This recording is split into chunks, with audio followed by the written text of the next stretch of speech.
So searching for my now lost sulcata tortoise, Tonka. Lost not due to anything I did, but lost due to the incompetence of my landlord, who went through the gate and knows better and left the gate standing wide open.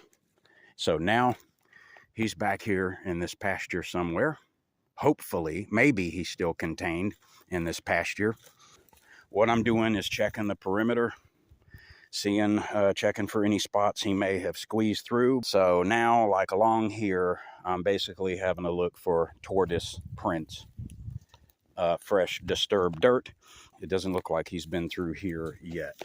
Just looking, you have to kind of look at different angles. I'm not seeing his little round foot pads where he's walked through here in any soil that's been turned right here.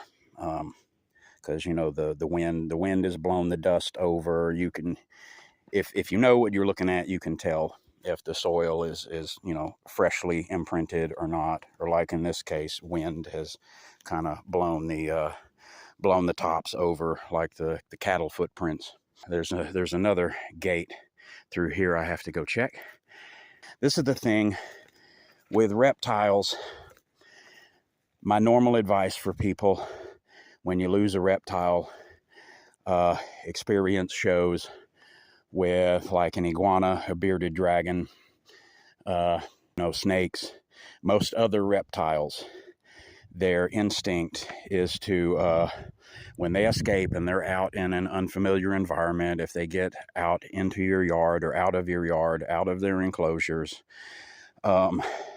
they tend to they're unfamiliar with surroundings, so they tend to go to ground and hide initially first, maybe up to several days. They will just hide in the area and they'll be very close to where they were lost. They usually don't. I tell people in the initial hours and the first 2 or 3 days, concentrate most of your efforts around your home or where they were lost, their enclosures or whatever, because they're usually closer as opposed to farther away. The thing that really upsets me about this is there is an exception to that rule when you lose a reptile, and that's sulcata tortoises.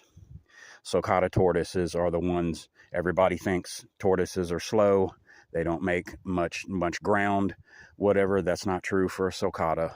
If they get out, they make time and they just keep moving all the way to sundown. They could make it miles away.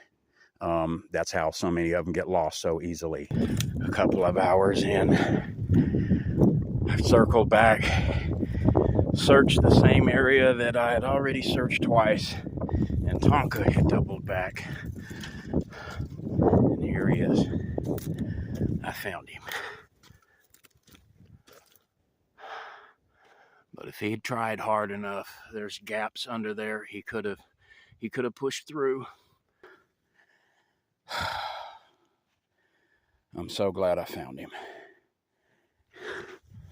Tonka, you scared the shit out of me. And he's a good few hundred yards back here. Hey, baby, come here.